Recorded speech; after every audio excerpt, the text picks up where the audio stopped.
알겠습니다. 오늘 그 발표가 이제 네 분이 해야 되는데 코로나로 인해 가지고 한 분은 그 자료로 대체한다고 하셨고 다른 한 분은 영상, 그다음에 두 분은 발표하는 걸로 이렇게 하겠습니다.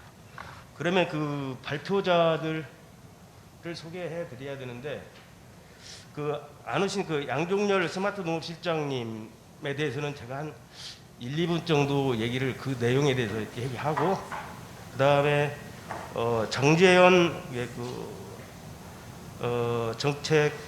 정재현 팀장님 이쪽은 영상으로 대신하고 그다음에 이영범 차장님 혹시 어디 오셨나요? 이영범 차장님 혹시 아직 주식기사 이노드의 김대성 이사님 예 감사합니다. 인사는 다음 시간 관계상 이렇게 하도록 하겠습니다. 그러면 먼저 그 양종열 실장님이 하셔야 할 그 내용들은 간단하게 말씀드리면 스마트팜이 과거에는 시설 원해라든지 축산이라든지 이렇게 협의의 장소, 밀폐된 장소에서 ICT 기술을 이용해서 성과를 높이자. 특히 생산 부분에 이것을 확대해서 이제 노지까지도 다 확대하자. 저도 이제 그런 건 공감합니다. 왜냐하면 우리나라 그 경지 면적이 150만 헥타르 되는데 사실 시설 면적은 5만 헥타르로 한 3%도 안 되는 곳에 이제 전력 투구를 다 하느냐라는 의미에서 뭐 농가는 어디까지 몇 호까지 우리가 보급을 해야 할 건지 뭐 이런 걸 봤을 때 앞으로 이제 노지라든지 이런 과수 뭐 식량작물 이런 데도 이제는 스마트팜을 확대한다라는 이 얘기였었고요. 그다음에 스마트팜 지원 정책에 대해서 스마트팜 청년 교육센터라든지 빅데이터 플랫폼 이런 몇 가지를 지금 얘기를 하셨고, 그다음에 세 번째는 사람들이 농가들이 수용할 수 있도록 하기 위해서는 그 성과가 뭐냐, 그래서 그 성과 지표들을 품질 향상이라든지 노동력 절감, 그다음에 생산성 증가 이런 것들에서 언급했는데 이건 작년 연말에 한 스마트 농가들이 한 4,000호 되는데 약 2,000호 농가 실제 조사해가지고 나온 그런 데이터고요. 마지막으로 그 스마트팜의 그 전망은 어떻게 되느냐? 농업인이 스마트팜 활용 역량을 제고해 농업인에게 역량 제고라는 거랑 있고 또 중요하게 말한 것이 이제 민간 기업도 상당히 참여를 하자라는 이런 얘기로 내용이 되어 있습니다. 그래서 이따 토론하실 때 이걸 좀 참고해 주셔서 하시면 되겠고요. 두 번째 오늘 발표하실 데이터 기반 미래 농식품 R&D는 영상으로 해야 되는데. 안녕하십니까. 오늘 데이터 기반 미래 농식품 R&D를 발표하게 된 장재현입니다. 반갑습니다.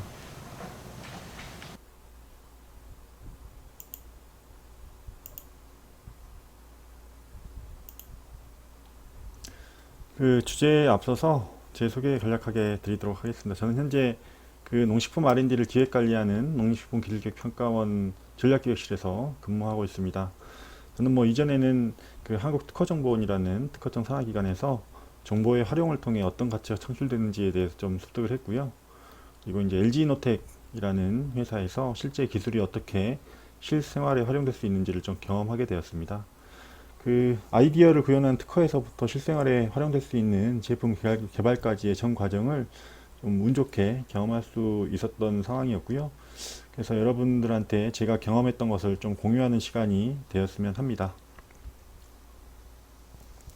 농업이 매우 중요하다는 말은 정말 많은 곳에서 이야기를 하고 있습니다. 특히 지금처럼 뭐 기후변화라든지 뭐 코로나19 같이 환경이 급변하는 시대에는 더욱 중요도에 대해서 많이 인식을 하고 있고요. 근데 저는 이제 이것을 연구 개발하고 연계해서 여러분께 소개를 드리고자 합니다. 이 페이지에서 보듯이 중국, 뭐 프랑스, 미국 대통령 지도자들은 다 이런 환경 변화는 선진화된 농업 기술로서 해결할 수 있다고 제안을 합니다. 이처럼 연구를 통한 기술 개발은 현 사회에서 매우 중요하다고 합니다. 자, 그렇다면 농식품 분야의 미래 기술은 누가 기획할까요? 지금 보고 계시는 대학, 연구소, 그리고 기업, 그리고 이제 선진 농업인 등 많은 분들이 이런 부분들을 기획하고 선점하기 위해서 노력을 하고 있는데요. 저희 농림식품기술기획평가원도 이 미래 기술을 선점하기 위해서 다양한 업무들을 추진하고 있습니다. 저희 농림식품기술기획평가원은 그 농림식품과학기술 육성법에 따라서 이제 설립이 됐습니다. 그리고 이제 그 농림식품 과학기술을 육성하기 위한 종합계획과 뭐 연도별 시행계획을 수립하고 있고요. 특히 저희는 이제 농식품 R&D 사업의 기획평가 관리와 더불어서 정부 R&D 정책 실현을 위한 기획을 하는 역할을 좀 맡고 있습니다. 연구개발 부분을 좀 소개를 드리겠습니다. 저희가 통상 OECD에서 이야기하는 연구개발을 좀 정의를 하는데요. 인간, 문화, 사회 전 분야를 망라하는 지식의 축적을 확장하고 그것을 새롭게 응용함으로써 개선한다는 말이 될 수 있습니다. 활용성을 높이기 위해 이루어지는 창조적인 모든 활동을 연구개발, 리서치 앤 디벨롭먼트라고 이야기를 합니다. 유럽에서는 리서치 앤 이노베이션이라고 해서 연구 혁신을 또 R&D의 범주로 이렇게 이야기를 하더라고요. 근데 뭐 아시다시피 근데 이러한 창조적인 활동을 위해서는 비용 소요가 수반되는 게 필수적입니다. 농업 분야도 마찬가지입니다. 저희가 그 올해 농식품부 정부에서 투자하는 농식품 분야 연구비가 총 1조 원을 넘는다고 합니다. 뭐 농식품부, 농진청 등 뭐 다 포함돼서 말씀을 드리는 거고요. 특히 이제 여기서 이제 농기평이 소관하는 R&D 예산은 올해 2,700억 정도 됩니다. 지금 여기는 2,075억이라고 표기되어 있는데 한 2,700억 정도 소관하고요. 그래서 뭐 여러분 보시면 아시겠지만 지속적으로 연구비는 늘어나고 있고 많은 돈이 투입이 되고 있습니다. 그런데 이제 이럴 때 저희가 이제 좀 고민하는 부분이 있습니다. 그렇다면 투입 대비 효과에 대해서 저희가 고민을 하는데 뭐 첫 번째로는 투자가 이렇게 지속적으로 많이 투입이 됐는데 경제적 효과나 실질적으로 우리 농산업에 활용된 성과 등 파급 효과가 어느 정도 있었을까라는 그런 고민과 함께 우리가 정말 올바른 방향에 투자를 잘 하고 있는가에 대한 부분도 좀 고민을 하고 있습니다. 뭐 다시 말하면은 적시적소에 잘 투자를 하고 있는가에 대한 부분입니다. 그래서 저희는 좀 고민을 했습니다. 적시적소에 투자를 잘하려면은 어떻게 해야 할까? 그래서 미래에 도출되거나 또 혹은 뭐 예상되는 유망 기술이라든지 정책, 또 필요한 정책 등 이런 부분들은 뭐 과학적이고 혹시 체계적인 방법이 있을까 뽑아낼 때 어떤 내용들도 어떤 방법으로 해야 할까라는 그런 고민이 있었는데요. 그 결과 저희가 사실은 그럼 다른 기관 실제로 지금 그 과기부에서 과기부 산하기관인 한국과학기술기획평가원에서 그 국가과학기술 예측조사를 5년에 한 번씩 합니다. 그래서 미래 예측을 뭐 주도적으로 하고 있는 기관인데요. 그럼 농업 분야도 한번 해보자라는 차원에서 저희가 작년에 한국과학기술기획평가원과 공동으로 미래 예측 시범 사업을 추진했습니다. 오늘은 그 내용을 중심으로 좀 소개해 드리도록 하겠습니다. 근데 저희가 이제 작년에 추진했던 그 이슈는 데이터 기반 농업이었습니다. 그래서 이러한 데이터 기반 농업이라는 이슈를 선정하기 위해서 뭐 여러 가지 국내외 환경 분석이라든지 아니면 관련 전문가 인터뷰, 워크샵, 뭐 데이터 마이닝, 뭐 이슈 도출, 뭐 빅데이터를 포함한 데이터 마이닝이죠. 이런 부분들 해서 저희가 후보 주제를 선정을 했습니다. 한번 후보 주제를 선정한 그 환경 분석 사례를 한번 말씀드리도록 하겠습니다. 이제 보통 이제 환경 분석할 때는 이제 국내외에 대한 정책 이슈와 이런 부분들 좀 보게 됩니다. 저희 이제 정책 이슈 부분인데요. 그 미국 같은 경우는 이제 2012년도 빅데이터 이니셔티브를 발표를 했습니다. 그래서 데이터 산업 육성 지원을 본격화했고요. 그다음 20년도에는 페더럴 데이터 스트래티지라고 해서 이제 연방 데이터 전략을 했습니다. 그래서 연방정부 차원에서 이제 데이터 전략을 수립했고 21년도 올해 2월 달에는 USDA가 이제 그 정부 부처 중에서 처음으로 데이터 전략을 마련을 했습니다. 근데 미국에서의 이 빅데이터 전략의 그 추진하는 거에 큰 특징은 이제 연방정부, 범정부적으로 추진한다. 그 다음에 질적성장 위주로 도모를 한다. 그리고 세 가지 부분에서 이제 역점을 두는데요. 거버넌스, 인프라 개발, 인력 양성, 이 세 축을 중심으로 해서 집중 투입하고 있습니다. 그 USDA 데이터 스트레치를 보면요. 이제 앞서 말씀드렸던 이제 미국 농무성을 USDA라고 하는데 그 USDA에서도 이제 마찬가지입니다. 이제 정부에서 이제 범정부적으로 추진한 세 가지 영역을 다 다루고 있습니다. 첫 번째는 데이터 가버넌스 앤 리더십, 아까 말씀드렸던 이제 거버넌스 부분이겠죠. 그다음 두 번째로는 데이터 앤 어널리틱스 워크포스, 이게 이제 인력 양성 부분입니다. 그래서 세부 꼭지 보시면 오른쪽에 아시겠지만요, 워크포스 스킬스 어세스먼트 앤 디벨롭먼트, 센트럴라이즈드 어널리틱스 스팀스, 이런 식으로 이제 인력 양성 부분이 있겠습니다. 그다음 세 번째로는 커먼 데이터 앤 어널리틱스 플랫폼, 이게 이제 데이터의 수집, 구축, 솔루션 이런 내용들이 다 포함되어 있는 플랫폼 부분입니다. 오른쪽에 보시면 웨어하우스라든지 엔터프라이즈 애널리틱스 툴스 이런 식으로 되어 있죠. 그다음에 지오스파셜 데이터, 이런 식으로 이런 데이터들 포함되는 거고요. 이제 오픈 데이터는 이제 데이터를 좀 자유롭게 사용할 수 있는 영역을 포함을 하는 겁니다. 이제 뒤쪽에 이제 일본 데이터도 볼 수 있는, 일본 것도 이제 제가 소개를 드릴 텐데, 일본도 거의 비슷하게 진행되고 있습니다.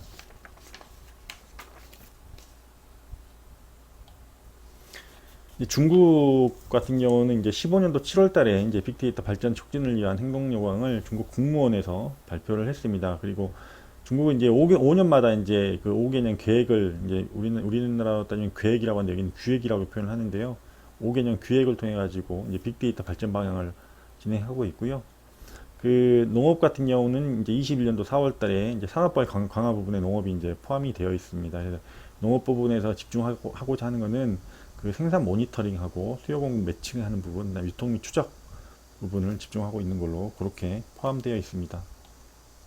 EU 같은 경우도 이제 빅데이터, 이제 데이터의 산업에 대해서 아예 큰 축으로 계획을 짰고요. 빅데이터 유럽이라는 발표 자료가 있는데요. 그 내용을 보시면은 그 내용과 EU 미션 에어리어 보면은 모든 정보를 디지털화하는 내용들이 포함이 되어 있습니다. 근데 푸드 앤 어그리컬처를 보면은 라지 스케일 디스트리뷰트 데이터 인티그레이션 이렇게 되어 있죠. 이제 데이터의 통합 부분이 되어 있고요. 일본입니다. 그 일본 같은 경우는 사실 디지털화가 좀 되게 늦게 되어진 국가 중 하나인데요. 코로나 이후에 이제 디지털 전환을 위해서 시급하게 움직이고 있습니다. 그래서 올해는 이제 올해 9월달에 디지털 청이 개청될 예정이고요. 농업 부분에서는 이제 일본 농림수산성으로 표현을 하는데 농업 DX, 이제 디지털 전환인데요. 전환 구상안을 발표해서 추진하고 있습니다. 그게 3대 원칙인데 디지털 퍼스트, 원스 온리, 커넥티드 원스톱, 이거는 사실 우리나라에서는 사실 이미 되어 있는 부분인데요. 추진 체계라든지 모든 정보를 디지털화 한다라든지 한번 어떤 정보를 입력하면은 그걸 다른 시스템하고 연동된다라든지 이런 내용들이 포함이 되어 있습니다. 농업 디지털 전환 실현을 위한 추진 과제가 있는데요. 그 총 6개 섹션으로 구분합니다. 생산 현장 농업 경영, 농촌 진흥, 유통 소비, 식품 산업, 행정 업무, 이런 형식으로 6개 섹션에서 스마트 농업이라든지 소비자 니즈 기반 데이터 밸류 체인, 농산물 유통 효율화 프로젝트, 푸드테크, 데이터 활용 인재 육성 프로젝트, 이런 다양한 과제를 제시하여 그를 추진하고 있습니다. 그 추진 과제 중에 하나인 농업 데이터 연계 부분을 좀 말씀드려 볼게요. 이제 와글이라는 사례인데요.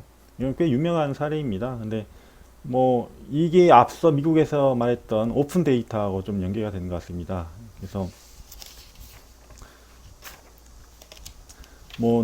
농업인이 작업을 할 때 농기계로부터 이제 발생되는 정보가 자동으로 축적되고 이를 다시 농업인이 자유롭게 활용할 수 있는 오픈 API를 구축하는 게 큰 축인데요. 이러한 연계 정보들을 나중에는 그 유통이나 소비 판매까지 이제 확장한다고 합니다. 추가적으로는 데이터 소유권과 관련된 계약 규정 같은 경우도 제가 제정을 했습니다. 여기 같은 경우는. 그래서 올해였을 겁니다. 올해 작년부터 해가지고 저희도 아직 이제 데이터 계약 관련된 규정은 없는데 우리나라도 여기는 이제 벌써 농업 분야에서 이런 내용들을 규정했다, 이렇게 보시면 될 것 같습니다. 그래서 일본 같은 경우도 좀 늦었지만 농업에서 데이터 활용에 대해서 높은 정책적 가치를 두고 실행하고 있음을 알 수 있습니다. 우리나라는 이 사진이 되게 유명하죠. 문재인 정부에서 디지털 유지를 선포하면서 찍었던 사진인데요. 제가 신문 기사에서 스크랩한 한 사진입니다. 이 데이터의 중요성을 매우 강조를 했습니다. 거기에서 큰 틀이 이제 빅데이터 부분이고요. 그래서 이제 최신 농업 분야에서는 이제 농식품부 같은 경우도 이제 빅데이터 정책관을 신설해서 국 단위로 이제 상향해서 데이터의 중요성을 인식을 하고 있습니다. 이제 총괄적으로 관리를 하겠다라는 내용이고요. 이러한 국내의 환경 분석 결과 데이터 기반 농업을 이슈로 저희가 선정을 해서 추진했습니다.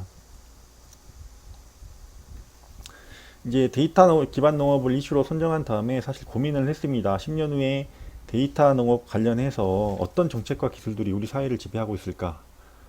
또 어떤 정책과 기술들이 필요할까? 라는 생각들을 좀 했고요. 그래서 뭐 미래 예측의 가장 뭐 기본 원리인 그럼 뭐 그래 역사를 볼 때 그 과거를 한번 되짚어 보고 현재의 수준을 파악하고 그 다음에 미래의 시나리오를 한번 상상해 보자 라는 차원에서 좀 고민을 했습니다. 뭐 구체적으로는 이제 10년 후에 데이터 농업의 정책 기술은 어떻게 도출이 됐을까? 그다음에 뭐 다양한 방법을 한번 체계적으로 적용해서 도출된 결과에 대한 한번 신뢰도를 높이고자 또 좀 노력을 했습니다. 그래서 이제 이 뭐 사실은 이제 그 과학기술기획평가원에서 하는 그 실제 미래 예측에 저희 농업 분야의 또 전문가와 저희 농기평이 좀 포함이 돼서 추진을 했고요. 그 문헌조사나 이런 부분들 인터뷰를 통한 환경 분석을 추진했고 이러한 분석 결과로부터 미래 이슈의 후보군도 발굴하고 또 발굴된 후보군 중에서도 이제 시급성 등의 우선순위 도출을 또 했습니다. 그래서 이슈를 선정했고요. 그 다음에 이제 뭐 좀 많이 미래 측에서 많이 활용된 내용인데 그 기법인데 퓨처스빌을 이용해서 뭐 또 파악을 했고 거기에 이제 기회나 위험 요인 또 도출했습니다. 그리고 이슈가 도출된 거에 대한 군집화 작용도 진행했고 이제 WUS 모델이라는 또 모델을 이용해서 제가 우선순위와 정량화 부분을 또 추진했습니다. 이런 과정을 거쳐가지고 저희가 이제 그 데이터 농업에 나와 있는 정책과 기술 중에서 기술들을 그 생산, 유통, 또 소비 인프라 분야로 대군집화를 한 다음에 10년 후 농업에 필요한 아니면 농업에서 이슈화될 부상될 정책과 기술을 한번 시범적으로 도출을 하였습니다. 그래서 20년도에 제가 발표를 했고요. 그 내용을 말씀드리도록 하겠습니다. 저희가 이제 아까 생산, 유통, 소비 인프라로 구분한다고 그랬잖아요. 그래서 생산 부분입니다. 그 총 7개의 미래에 유망하거나 필요한 정책과 기술을 도출했습니다. 그 데이터 농업이 이루어지기 위해서는 필연적으로 농업인의 역량 강화 정책이 필수적일 것입니다. 그래서 역량 강화 부분을 저희가 포함시켰고요. 뭐 선도 농업인에 대한 기술 공유 정책이라든지 기술 보급 지도 강화 부분이 나올 것 같다라는 내용이 됐고요. 이러한 역량이 강화되는 부분뿐만 아니라 두 번째로는 데이터 연계 공유 플랫폼 관련 기술입니다. 이제 플랫폼이 있어야 될 것이다. 농업, 지도, 뭐 기상 정보, 뭐 지리 정보 이런 부분들이 연계돼야 된다는 내용일 거고요. 아까 일본에서 와그리 같은 경우도 이제 이런 부분들을 하겠다, 향후 개발 하겠다라는 포함이 되어 있었는데 저희도 이제 이런 부분들이 있어야 될 것이다 라는 내용들을 도출하였습니다. 그 다음 이제 기후변화 영향평가 및 대응 기술입니다. 뭐 이제 자연재해나 다른 생육상황 교란에 대응하는 농업 부분 기후변화 영향평가 및 예측 대응 기술이 필요할 것입니다. 세부적으로는 영농 의사결정 시스템이라든지 농업데이, 빅데이터 분석 및 예측, 모델 등이 구성할 것입니다. 다음으로는 농작물 재배 무이나 몸끝관리 관련 기술 정책입니다. 지능형 개체관리라든지 통합제어 플랫폼, 생육 환경 분석관리, 자동 원격 환경관리 등 ICT 기술을 접목한 농작물 재배 무인화 기술이 활발하게 이루어질 것입니다. 그 인공지능, 그다음 드론, AWS 등을 활용한 작물 생육 모니터링 관련 기술이 현장에 접근될 수 있을 것입니다. 이는 차후에 이제 병해충 발생 시점이나 증상을 예측하고 병해충을 진단할 수 있을 것입니다.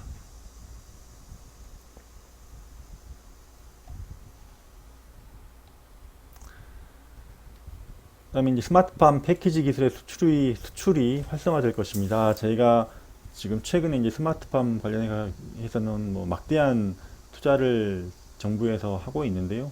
이게 기술이 도출되고 뭐 발전되면서 뭐 향후 이제 수출을 해야 되는 상황이 발생될 거고요. 우리 그러한 그 세부 수출에 대한 내용들일 텐데요. 뭐 어떤 기술이나 정책이 될 것 같냐면은 뭐 빅데이터를 활용한 기자재 표준화라든지 뭐 이제 시범 단지 온실에 대한 모델 최적화라든지 그다음에 뭐 수출용 스마트폰 패키지 기술이 정립되고 이런 부분들이 뭐 수출되지 않을까. 우리가 이제 고도화된 뭐 스마트폰 패키지 기술이 만들어진다면은 그런 부분도 좀 기대를 하고 있습니다.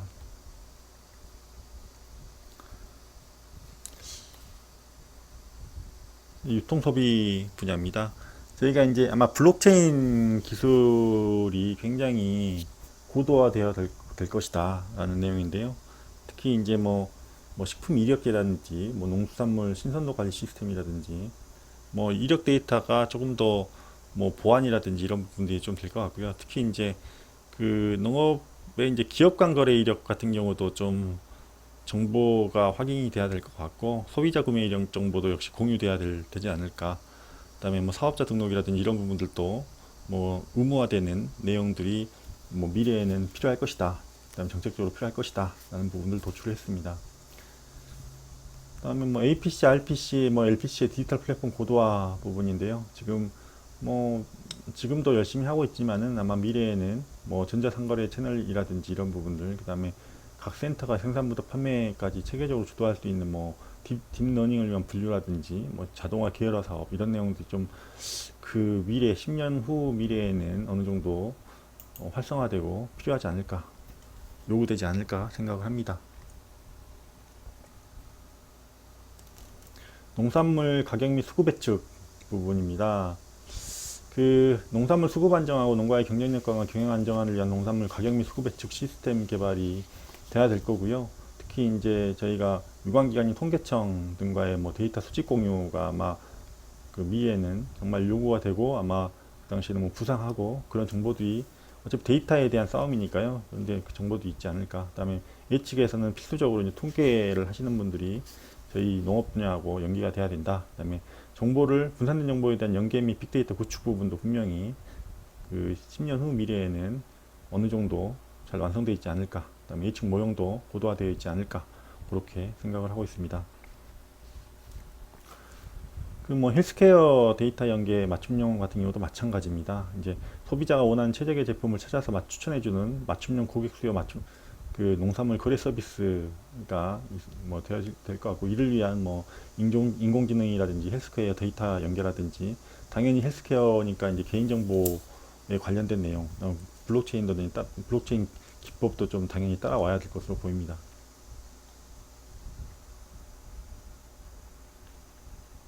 인프라입니다.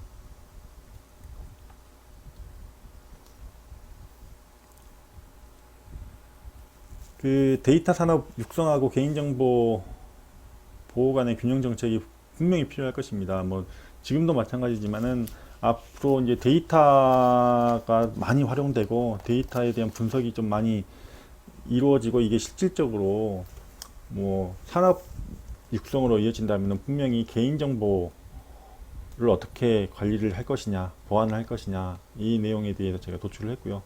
두 번째는 농산업에 대한 지식정보 확산 체계가 마련되어야 될 것이다. 특히 이제 농식품 통합정보 서비스라든지 농식품 데이터 기반으로 지식정보를 제공하는 어떠한 뭐 산업이라든지 이런 부분도 그 정책적인 부분, 기술적인 부분들이 마련되어야 될 것이다 라고 저희가 도출했습니다. 다음 이제 가장 중요한 부분 중에 하나인데요. 데이터 표준화 부분입니다. 그 뭐 분류 체계, 뭐 측정, 전송, 뭐 저장 방식, 뭐 데이터의 품질 관리, 표준화 제도 등 아주 뭐 중요할 거고요. 그다음에 데이터에 대한 무결성, 유효성 검증, 뭐 품질 관리 이런 부분도 매우 중요할 것입니다. 아마 이런 뭐 데이터 축적이나 활용 관련 법과 제도의 기반도 역시 마련이 돼야 될 것으로 보입니다.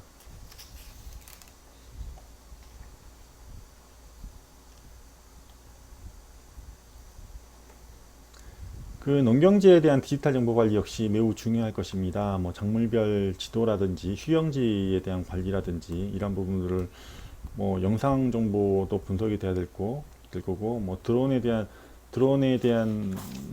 이제 뭐 추출한 정보도 뭐 거리, 고도, 그다음에 뭐 도출되어지는 영상 이미지에 대한 파일 형태, 뭐 이런 부분들도 다 이제 그 비정형 데이터들에 대한 수집 처리 기술들이 아마 뭐 구체화되지 않을까. 그다음에 그때는 그 당시에는 어느 정도 표준화되어 있지 않을까라고 생각을 합니다. 그다음에 민간 거버넌스 협력 체계 구축 및 운영입니다. 뭐 앞서서 말씀드린 여러 가지 문제들을 종합적으로 해결하기 위해서는 민관이 협력해야 될 것입니다. 그리고 법과 제도, 또 이런 유관기관 간 역할 등을 좀 구분해서 아마 체계적으로 준비할 것입니다. 물론 농식품부에서 이제 빅데이터 정책관이라는 뭐 국단위의 이제 큰 그 역할을 갖고 있는 뭐 정부 조직이 생겼으니까요. 거기에서 이제 민과 관 간의 이제 거버넌스 협력을 잘 추진할 거라고 믿습니다만은 그래도 이런 부분들 좀 더 10년 후에는 아마 다 협력이 될 거라고 믿지만은 그 부분들에 대한 내용들을 저희가 언급했습니다. 그 저희 농기평뿐만 아니라 저희 보통 그 이런 연구기관들이나 아니면은 뭐 저희 뭐 사업을 기획하는 기획기관 같은 경우도 지금까지 저희가 사업을 기획하고 과제를 기획할 때는 통상 이제 환경 분석을 하고 뭐 해당 분야 전문가들과 의견 교환을 통해서 이슈들을 도출합니다. 그리고 정책의 우선순위에 따라 투자를 실시를 합니다. 뭐 이러한 방법들이 뭐 굉장히 효율적이라고 저도 생각을 합니다. 뭐 이미 부상하고 있는 이슈에 대해서 집중적으로 투자해서 효과를 뭐 이끌어내는 거에는 굉장히 효율적인데요. 다만 저희는 이제 여기에서 조금 더 체계적이고 또 과학적인 방법론을 더하고 싶었습니다. 그래서 그 방법이 무엇일까라는 고민에서 추진했고요. 그 이슈가 보통 도출될 때 이 주제는 이러이러한 이유로 이러니까 중요하겠구나 라고 대부분의 사람들이 뭐 인정할 수 있는 그런 근거를 만들어내고 싶었습니다. 제공하고 싶었습니다. 이미 투자를 했지만 앞으로 나올 투자 같은 경우는 정말 적시적소의 올바른 투자이겠구나 라는 그런 내용들이 좀 됐으면 좋겠다 라는 차원에서 제가 이제 연구를 추진했고요. 그 저희는 앞으로도 미래 유망 기술과 뭐 이슈를 과학적이고 체계적인 방법론을 정비를 해가면서 추진할 계획입니다. 그 작년에 시범 사업을 추진했지만 올해도 저희가 이제 그 미래 예측 사업을 추진하고 있고요.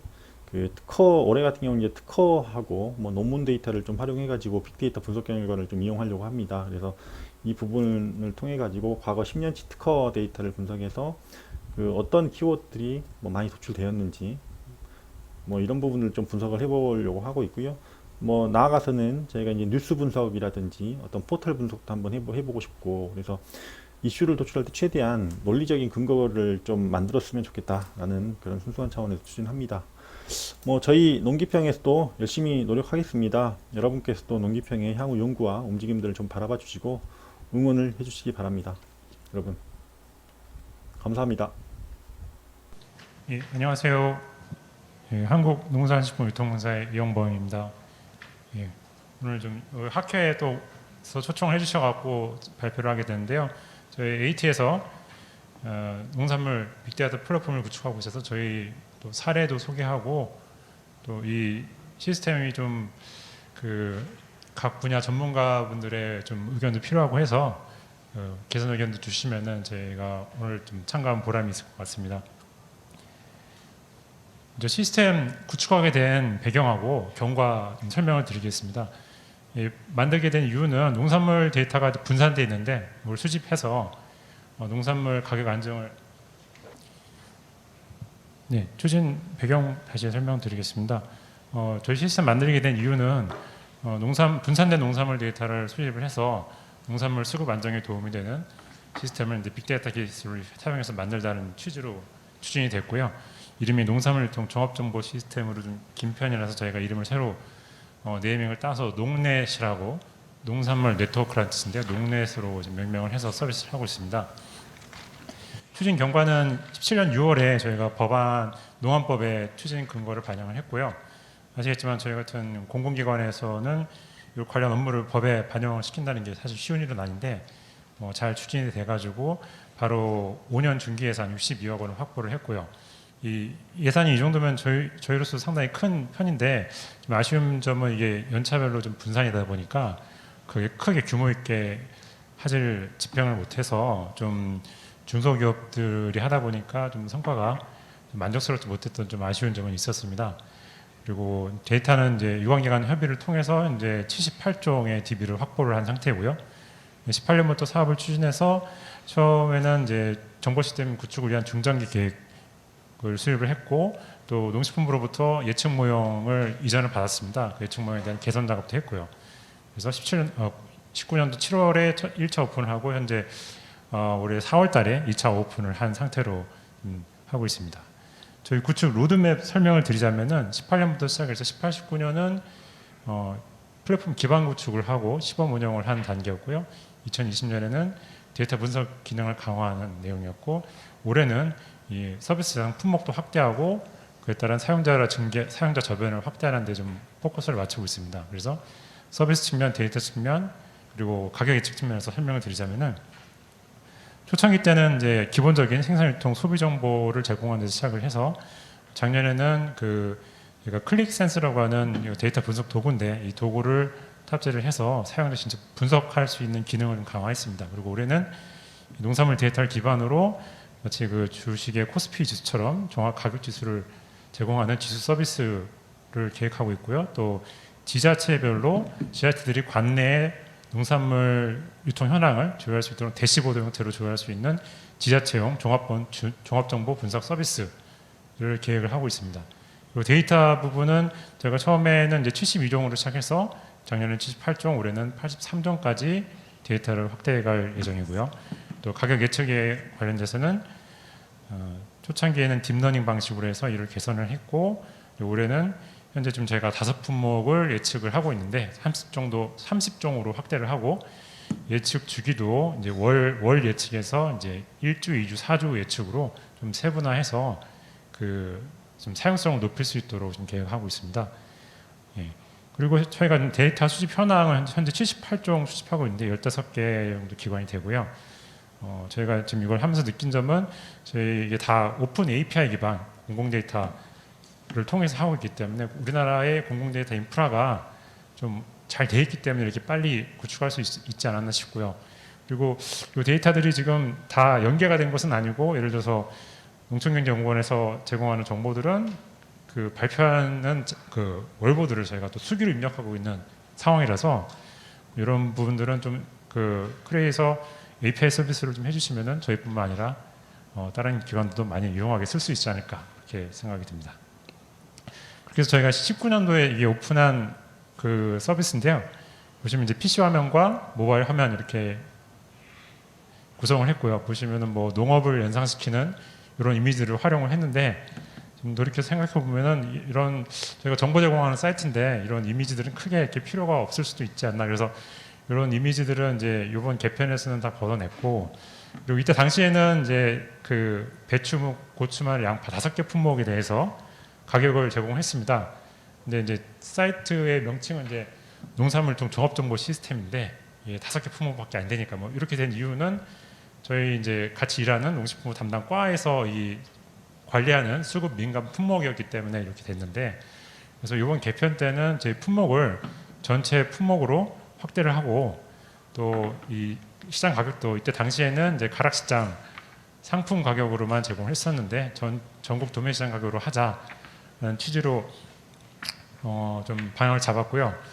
그렇게 하려고 하다 보니까 이 지방 도매 시장의 가격들이 저희가 계속 수집은 하고 있는데, 이런 등급이나 품목 관련돼서 좀 이 신뢰성이 떨어지는 문제, 예를 들어서 뭐 특상종화로 가격이 들어오는데 특이랑 상이랑 서로 가격이 역전된다든지 이런 식으로 가락시장 가격은 어느 정도 신뢰성이 있는데, 지방 시장의 가격들은 좀 신뢰성이 떨어지는 문제가 있어서, 이거를 이 데이터를 그대로 사용할 것인가 아니면은 저희가 재가공을 할 것인가 고민을 하다가 재가공해서 재분류를 해보자라는 결정을 해서 요 등급 분류를 새로 하는 용역을 간단하게 좀 진행을 했습니다. 그래서 등급 재산정을 해서 좀 지역별로 가격 비교가 용이하도록 저희가 기준을 새로 만들었고요.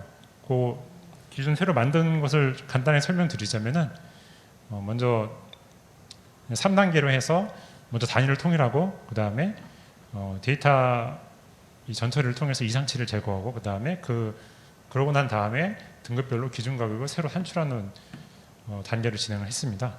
그래서 단위 통일하는 거 보시면 이제 이 하단에 있는 게 경락 가격 데이터인데, 보시면 뭐 키로나 톤, 그램 단위로 다양하게 들어오는 것들을 이제 1kg당 평균 가격으로 환산을 해서 통일을 하고요.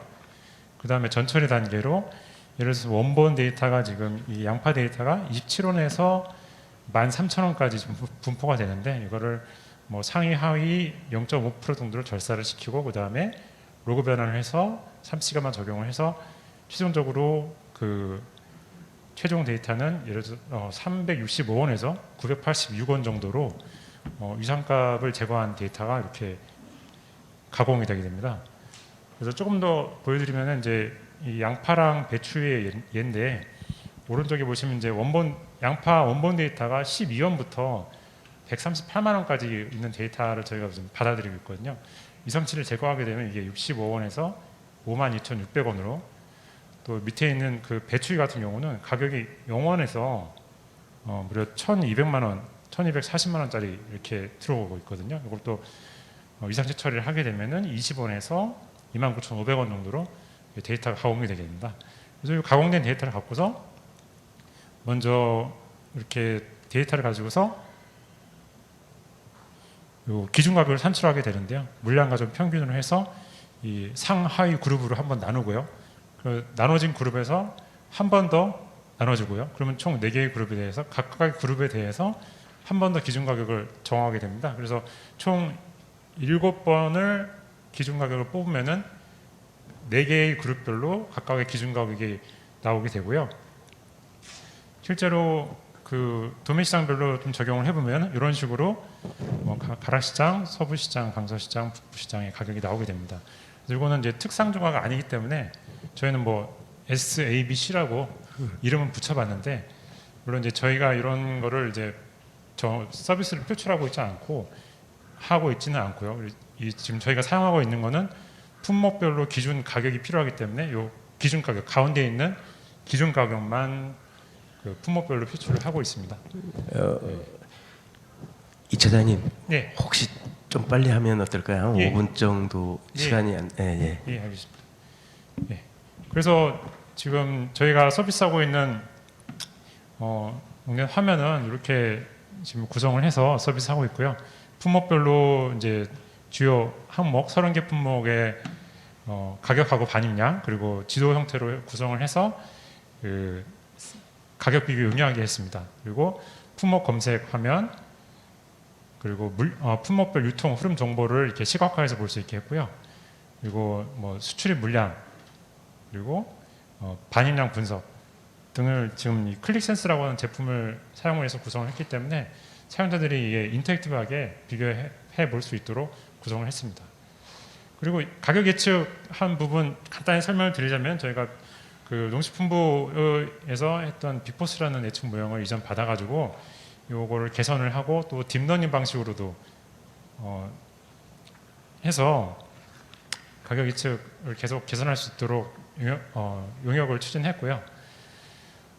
그래서 지금 5개 품목에 대해서 예측을 하고 있는데, 그래서 주로 가격하고 반입량 변수를 사용을 해서 예측을 하고 있습니다. 그리고 이제 품목씩 하나씩 설명을 드리려면 좀 시간이 길어질 것 같아서, 배추의 경우에는 지금 용역을 한 결과 한 11% 정도 나오고 있고요. 그리고 무의 경우에는 한 8% 정도, 양파의 경우는 5% 정도, 그리고 마늘도 5% 정도 나오고 있고요. 고추는 6% 정도 오차율을 보여주고 있습니다. 그래서 이제 전체적으로 보면은 저희가 뭐 주별도 하고 격주도 하고 월별도 했는데, 월별 오차율이 6% 정도 나와서 이게 뭐 예측률은 90%가 넘는 셈인데, 저희가 한 3년 정도 계속 해본 결과 이게 용역을 할 때는 항상 저희가 뭐 90% 이상 요구하면 다 하게 되는데, 실제로 저희가 이제 운영을 해보면은 저희가 1년 이상 운영을 했거든요. 80% 정도 수준이 나옵니다. 보시면 이제 배추가 78%, 무가 70%, 양파 같은 경우는 67% 정도 나오는데, 사실 평균만 나와줘도 저희가 사용할 수 있을 것 같은데, 보시면은 이게 안 맞는 구간이 상당히 많습니다. 오차가 날 때는 상당히 크게 나거든요. 그래서 이게 인공지능으로 예측하는 게 결코 쉬운 일이 아니다라는 생각이 들고요. 또 그렇게 됐던 이유가 저희가 지금 가락시장 20년 데이터를 사용하는데, 이 월별 예측이다 보니까 1년에 데이터가 12건밖에 안 됩니다. 12개월이기 때문에. 그래서 20년 해봤자 240건 정도밖에 안 돼서, 이걸로 머신러닝을 해서 딥러닝을 해서 예측 모델을 만든다고 좀 한계가 있는 것 같고요. 그래서 그런 부분을 좀 개선하기 위해서 지금도 좀 그 나름 노하고 있는 업체랑 같이 협업을 해서 좀 예측 성능을 개선할 수 있도록 계속 노력하고 있습니다. 오늘 좀 시간이 부족해서 좀 설명을 빨리 했는데 저희 농내 시스템은 이제 주소가 농net.ol.kr이고요. 좀 많이 홍보 겸 해서 사용도 좀 해주시고 주변에 많이 알려주시면은 감사할 것 같습니다. 이상 발표 마치겠습니다. 네, 감사합니다. 예, 다음은 그 주식기사 인우드의 김대승 이사님. 예.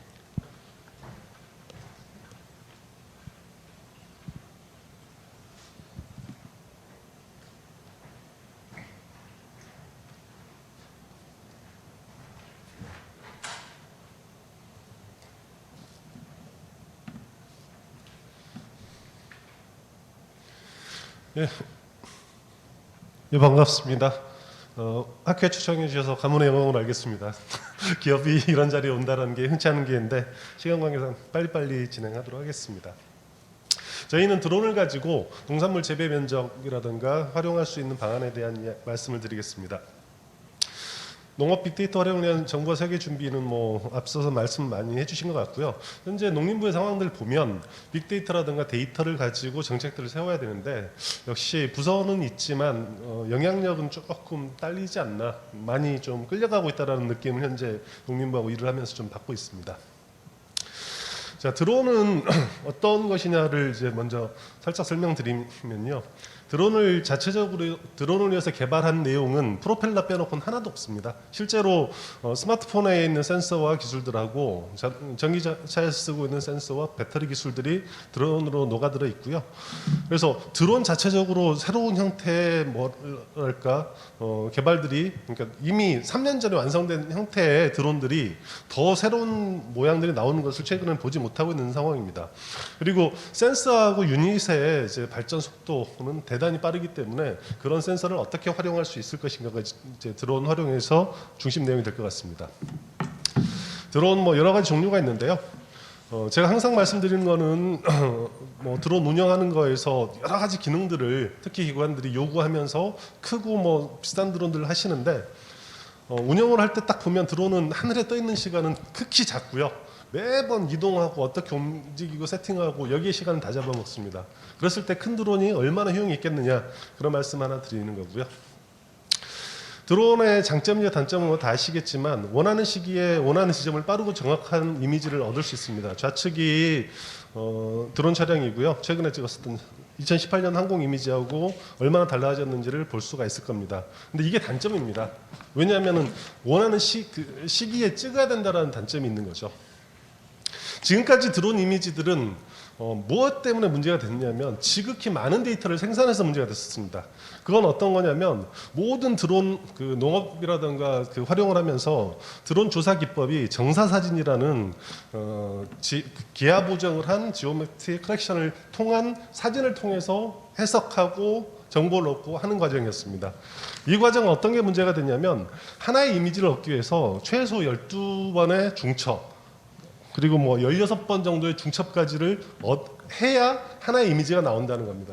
그건 뭐냐면 그 이미지들을 촬영하기 위해서 생성되는 데이터 자체가 최소 12배에서 뭐 최대 20배 정도까지의 데이터를 촬영하고 나서 거기서 하나의 데이터를 얻어내는 그런 방식이 현재까지의 드론 이미지 처리 방식이었습니다.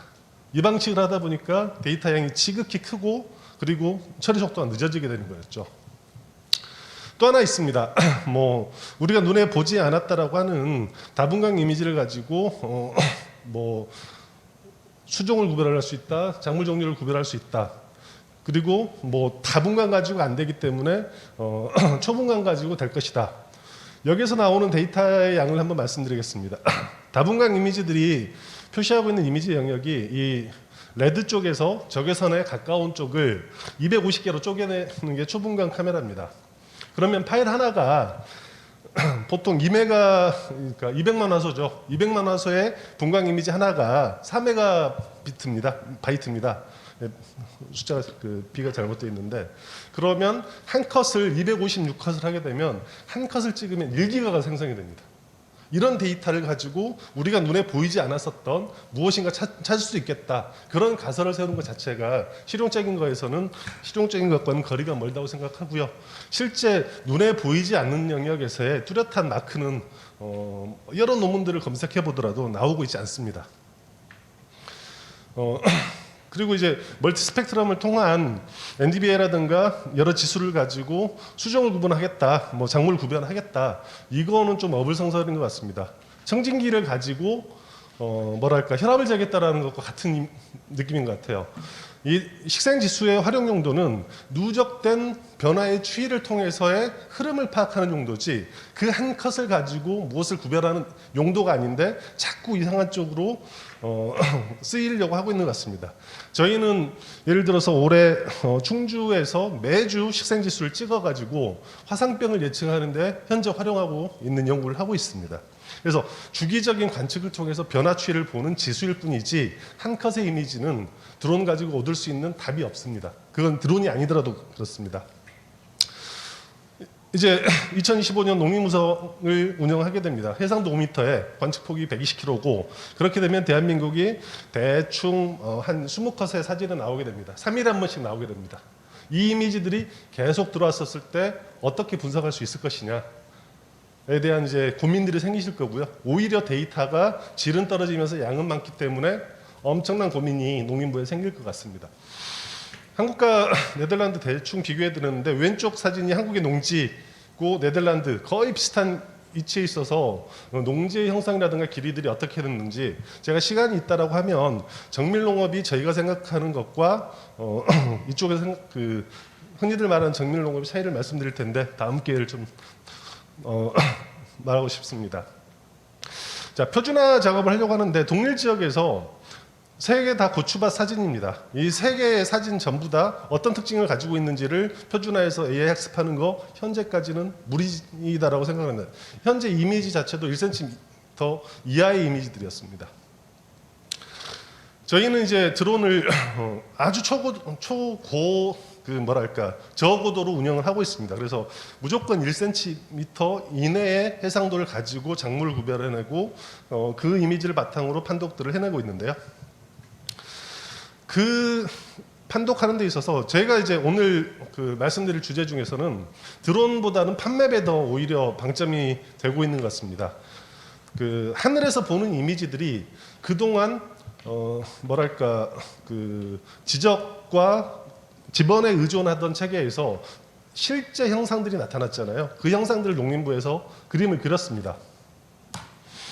그동안에 이제 농지에 대한 집계들을 해보면 뭐 이런 문제 있었던 거 아실 겁니다. 농민들이 자기가 농사를 짓고 있는 땅이 얼마인지, 면적이 얼마인지 모른다라는 것과 두 번째로 면적을 집계를 하면서 500평입니다, 1000평입니다로 바로 밑에 숫자를 다 무수리 떼버리고 넘어가는 이런 집계 방식이 있었습니다.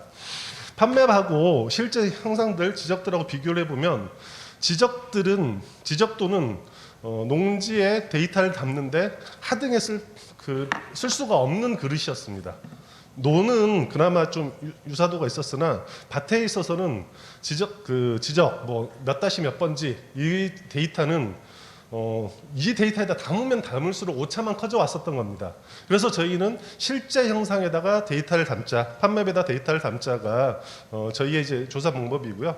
데이터 기반을 판맵으로 삼고 그리고 이 지리 정보들을 연계하게 되면 너무 조사가 이제 편해지고 데이터 이동들이 편해진 겁니다.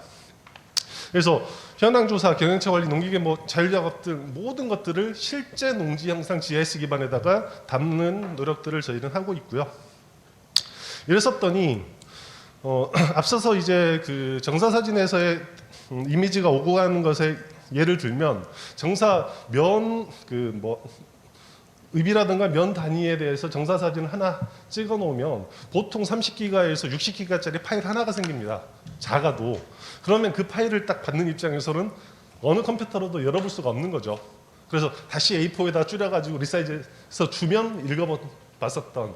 그러니까 빅데이터가 큰 데이터, 용량이 큰 데이터를 말하는 건 아니라고 생각합니다. 의미 있는 데이터가 많이 와야 되는데 지금까지의 드론 방식은 데이터를 주고받는데 옳지 않은 방식이었고 그들만의 리그였다라고 하면 지금 이제 저희가 드론으로 하는 데이터들은 아주 라이트하고 제주도 전체를 찍어가지고 생성되는 데이터가 2테라 정도면 28만 필지를 커버할 수가 있습니다. 그리고 그 데이터들이 오가는 데는 1초도 걸리지가 않게 서로 주고받을 수 있는 최신성, 정확성 그리고 연결성들이 확보되는 데이터들을 드론으로 만들어내고 있고요. 그런 차량들을 이러한 형태를 가지고 찍어내고 있다 말씀드리고 있습니다. 그리고 그 드론을 운영하는 가격 자체도 아주 저렴한 것이어야지 드론을 운영하는 입장에서 좀 마음 편하게 날릴 수 있지 않나, 이런 입장들을 저희는 항상 이야기하고 있습니다. 그러면 이제 경제적으로 어떤 효과가 있냐? 현재 이제 직불제 이행 점검 조사할 때 판매가 드론을 활용한 조사하고 지금 조사원들이 활용하는 거하고의 비교를 했었을 때 최소로 잡았을 때 60배 정도고 많이 잡으면 거의 200배 정도의 경제적, 시간적 효과들, 그냥 일반 경제적 효과에서 200배 정도는 높다. 최소 60배 이상의 경제적 효과가 있고 시간상으로도 그렇다라는 것을 직접 비교적으로 비교해봤었습니다. 그래서 이 데이터들을 이제 운영 사례들 보면 고랭지가 어떻게 변해가는지, 여기 화면에는 지금 2개의 화면만 있는데 매주 고랭지의 변화, 배추가 출하되고 하는 상황들을 현재 보여주고 있고요. 혹시라도 이제 나중에 이노드 IP타임 이 주소 있잖아요. 쳐서 한번 그 온라인에서 확인해 보시면 어떻게 바뀌는지, 어떤 형식으로 표출되는지 한번 보실 수 있을 것 같고요. 최근에 운영 사례를 하나 왼쪽을 말씀드리겠습니다. 이건 드론하고는 약간 거리가 먼데, 마늘 양파 자조금에서 그 재배 경작 신고를 하게 됩니다. 현재 재배 의향조사 기간인데요. 이 재배 의향조사를 농민들이 직접 하고 있습니다. 이게 모바일 웹으로 하고 있는데, 농민들은 나는 이 지점에다 농사를 지을 거야, 우리 논이 여기야, 우리 밭이 여기야를 클릭을 하고 여기에 마늘을 50% 심을 거야, 이 방식으로 지금 집계를 하고 있습니다. 그래서 우리 위치를 찾아서 여기에 마늘 40%, 대서품종 20%만 심을 거야, 면적이라든가 주소를 넣는 항이 없는 거죠. 이 의향을 이렇게 조사하고 결과 제출하는 게 지금 모이고 있습니다. 모이고 있고 8월까지, 그러니까 9월까지 의향조사가 끝나면 11월은 경작 신고를 다시 이런 형태로 할 겁니다. 그러면 다시 동일한 방법으로 현지 조사원들이라든가 드론이 가서 확인까지 하는 선순환 사이클들을 데이터로서 만들어내려고 합니다. 저희가 이제 실적이라든가를 넣어놓은 게 농경연에서의 여러 가지 조사들을 이 방식대로 했더니 너무나 빠르고 정확했었던 거죠. 전년도에 한경면하고 대정읍을 조사하는데 저희가 4일 걸렸습니다. 그리고 전년도에 이제 또 사례 중에서 마늘 양파 협회가 같이 직접 돌아다니면서 13개 시군을 농민들이 조사하는데 2달 걸렸습니다. 그런 데이터들이 실증적으로 가지고 있고요. 그렇습니다. 제가 드리고 싶은 말씀은 싸고 빠르고 정확해야 된다. 그러니까 기계를 운영하기 위해서는. 근데 학술 쪽에서 연구하는 것과는 약간 차이는 있을 것 같습니다만은 경제적이어야 되기 때문에 드론을 이용을 해서 싸고 빠르고 정확하지 않으면 이용할 이유가 없는 거죠. 그 방법들은 나와 있고, 그리고 올해 이제 제주도 전수조사가 이제 사업으로 들어가게 되고요. 저희가 제주도 전수조사를 하는데 투입될 인원과 일정을 생각하면 15명을 투입해서 일주일에서 보름 안에 제주도 전수조사를 끝내게 됩니다. 그러니까 도에 대한 조사, 그러니까 전국에 대한 조사도 이런 정도 인력과 시간이 있으면 충분히 가능하다는 것을 보여드리고 싶습니다. 감사합니다. 네, 감사합니다. 이제 바로 토론을 할 수 있도록 준비 좀 해주세요. 예.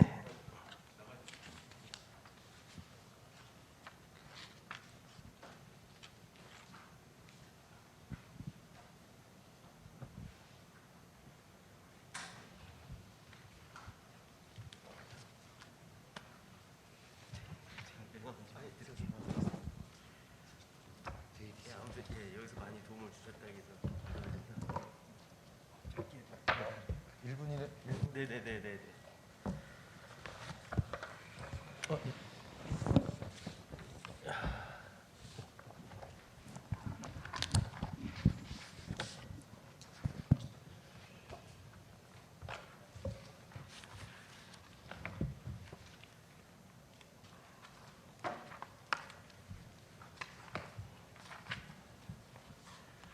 예, 잘 들었습니다.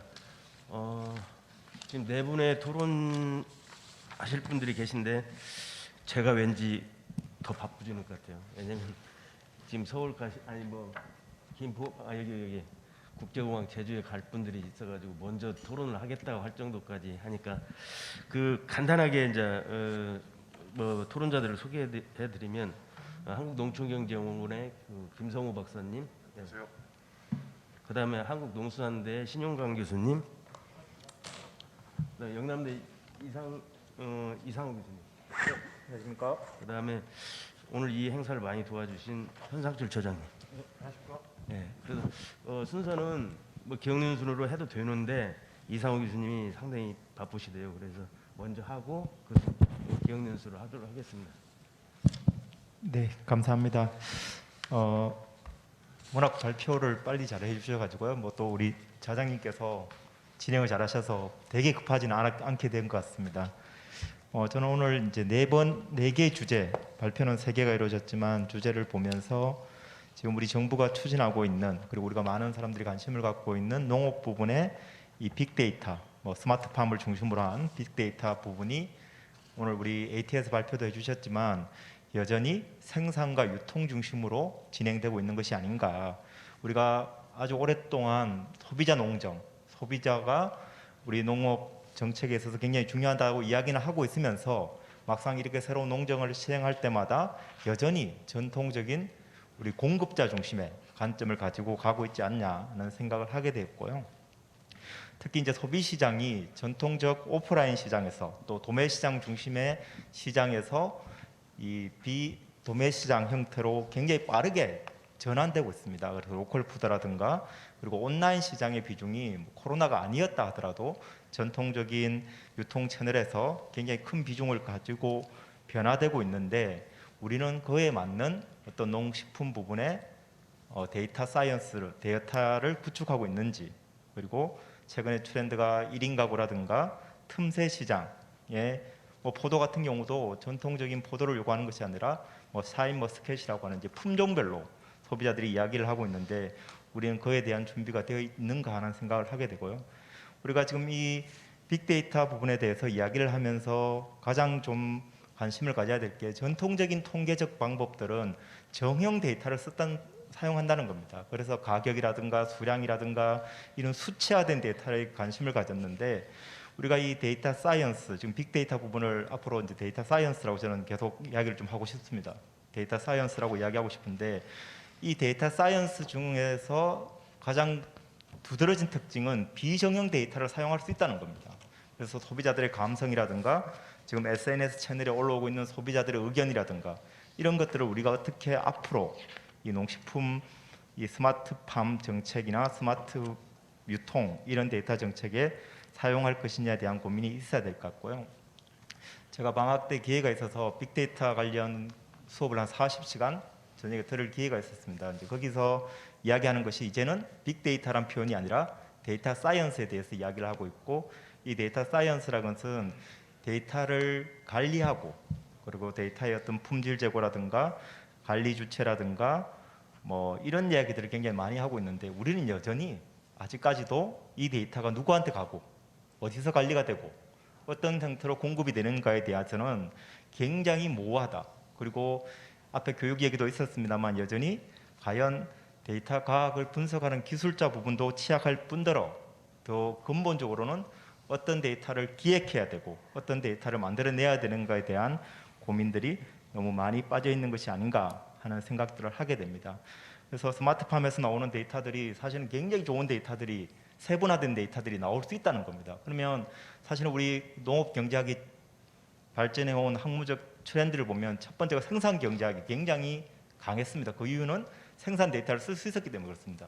그것이 최근에 이제 유통이나 소비 쪽으로 많이 넘어갔는데 만약 스마트팜이라든가 이런 쪽에서 세분화된 뭐 우리가 생육 주기별로 데이터가 나온다면 어떤 생산 경제학 분야도 앞으로 굉장히 각광을 받게 되고 다시 또 이것이 관측 정보라든가 이런 정부가 정책을 수립하는데 활용될 수 있지 않을까 하는 생각들을 해보게 됩니다.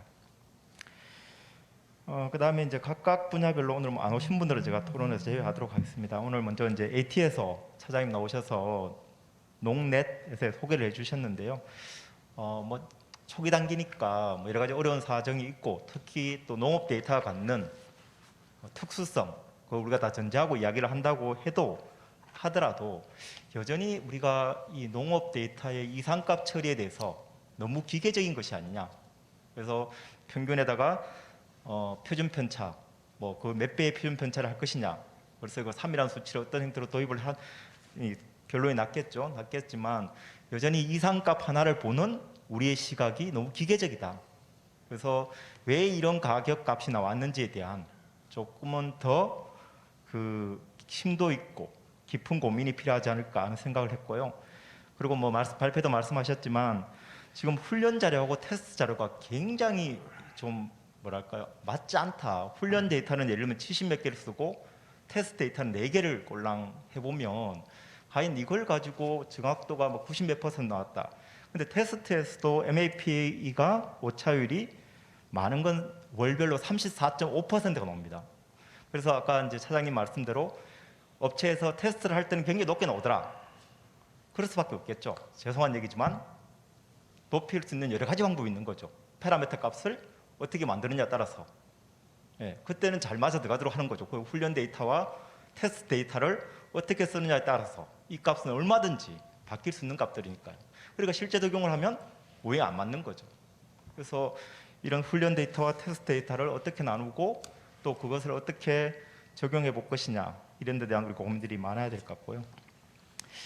마지막에 이제 우리 그 드론 부분에 대해서 이야기를 해주셨는데요. 저는 조금 한두 개 궁금한 것이, 우리가 지금 인공위성을 통해서 굉장히 많이 지금 판맷도 만들고 통계청도 지금 농업 쌀 재배 면적 이제 사업 실제적으로 활용을 하고 있는데,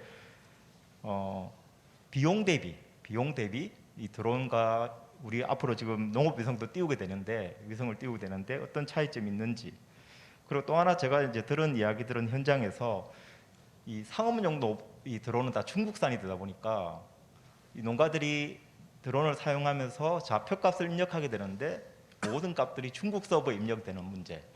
그래서 이 뭐 정보 보안 문제나 이런 것들은 없는 건지 뭐 이런 고민들을 한번 해보게 됩니다. 네, 이상 저는 토론 마치도록 하겠습니다. 감사합니다. 네, 감사합니다. 예, 뭐 여러 가지 지적을 많이 해주셨는데 여기서 대답을 해야 할 것도 있고 뭐 없는 것도 있을 것 같아서 뭐 크게 정부 정책이 지금까지는 공급자 중심인데 소비자 중심으로 좀 바뀌었으면 쓰겠다. 그런데 빅데이터를 데이터 사이언스 정도로 해서 지금까지는 정형 데이터 분석이었다면 정형, 비정형, 반정형 데이터까지도 이미지 데이터까지도 분석해서 좀 하자. 그다음에 농내대에서 너무 기계적이지 않냐. 올 때 저는 뭐 저 같은 제가 대답은 아니지만 뭐 처음부터 그에 만족할 수는 없고 계속 연구할 것으로 그렇게 생각하고 있습니다. 그래서 그리고 뭐 훈련 데이터하고 테스트 데이터하고는 이것은 계속 영원히 남은 숙제이니까 그건 계속 진행됐으면 좋겠고, 드론 사용하면서도 법적인 제도적인 이건 많이 있습니다만 이제 그런 것들에 대해서 해결책을 찾아보자. 그래서 뭐 크게 답변해야 할 것들은 없을 것 같습니다. 예, 다음에는 그 농촌경제연구원의 김 박사님 좀 부탁드립니다. 예, 한국농촌경제연구원의 김성호입니다. 그 이번 세션은 사실 기획을 좀 잘 하신 것 같고요. 특히 뭐 학문적인 학술적인 세션이다기보다는 실제로 이제 앞으로 가야 되는 산업적인 측면이 좀 강한 세션이라고 생각이 됩니다. 그래서 그 농업 관련된 기관들은 다 초청이 돼서 그 나름대로 어쨌든 좋은 발표를 해주셨는데, 저는 그 빅데이터, 스마트팜, 그리고 AI, 드론 뭐 이런 부분 모든 부분들은 반드시 필요하고 앞으로도 가야 되는, 그리고 좀 더 발전해야 되는 그런 거라고 이제 생각이 됩니다. 그래서 모든 분들이 이제 거기에 대한 공감, 동감 뭐 이런 부분들을 할 것으로 좀 보여지는데, 저는 여기서 앞서 이상호 교수님 얘기한 거랑 좀 비슷한 내용인데, 실제로 우리가 이거를 활용하고 만들고 쓸 때는 어떤 목적, 혹은 어떤 활용성 이런 부분들을 좀 강조가 돼야 되지 않느냐라는 거죠. 그러니까 예를 들어 빅데이터도 사실 저희 이제 연구하거나 이제 학문하는 분들은 사실은 이 데이터가 상당히 중요합니다. 그러니까 과거의 추세를 좀 봐서 미래를 예측하거나 혹은 주변에 있는 환경에 대한 데이터를 가지고 앞으로 어떻게 돼야 되는지에 대한 어떤 설정값을 가져야 되기 때문에 상당히 중요한 부분인데, 근데 이 빅데이터가 단순하게 데이터를 모으는 데서 끝나는 끝나는 거냐, 혹은 정보를 제공하는 거에 대해서 끝나는 거냐라는 거에 대한 한 번쯤은 고민해 볼 만한 필요가 있다. 그러니까 앞서 스마트팜 보급 현황 전망을 보면 오늘 발표는 안 하셨지만 스마트팜 도입의 목적을 조사를 해봤더니 과수 분야에서는 자가노동력 절감이 가장 높게 나왔고 축산농가에서는 생산성 증대가 가장 높게 나왔습니다. 이게 뭐냐면 결국은 어떤 행위를 함에 있어서 거기에 대한 목적이 좀 분명해야 되겠다. 그래서 앞으로도 그냥 추세가 따라가는 부분도 물론 있지만 하나하나 만들고 활용하는 데 있어서 목적이 좀 분명했으면 좋겠다라는 생각이 들고 AT에서 사실은 농업 관련된 데이터는 AT가 굉장히 많이 지금 수집을 하고 있고 빅데이터를 가지고 있고 앞으로도 활용하려고 하는 부분이 굉장히 많습니다. 그래서 이런 부분들은 사실 수요자 중심의 물론 데이터가 요구가 돼야 되지만 그렇지 않은 부분의 데이터도 나중에 활용성이 어떻게 변할지 모르기 때문에 중요한 부분인데 다만 제가 여기서 좀 걱정되는 건 앞서 말씀드렸지만 이게 정보를 제공하는 데에서 끝나게 되면 사실 이게 잘못된 정보나 혹은 무리한 정보까지도 제공하면 사실 거기에 대한 문제점이 굉장히 많이 나타나죠. 그러니까 아까 가격 예측을 좀 말씀을 좀 하셔서 제가 좀 말씀을 좀 드리면 이게 평균의 오류죠. 예를 들어 배추 같은 경우가 9월에 오차율이 34.5%, 나머지는 뭐 2%. 이거는 9월 달은 어쩔 수 없이 이게 오차율이 높을 수밖에 없어요. 왜냐하면 워낙 기상 이변이 크기 때문에 이거는 사람이 잡을 수가 없을 뿐더러 데이터 값으로 이거 해결할 수가 없어요. 그리고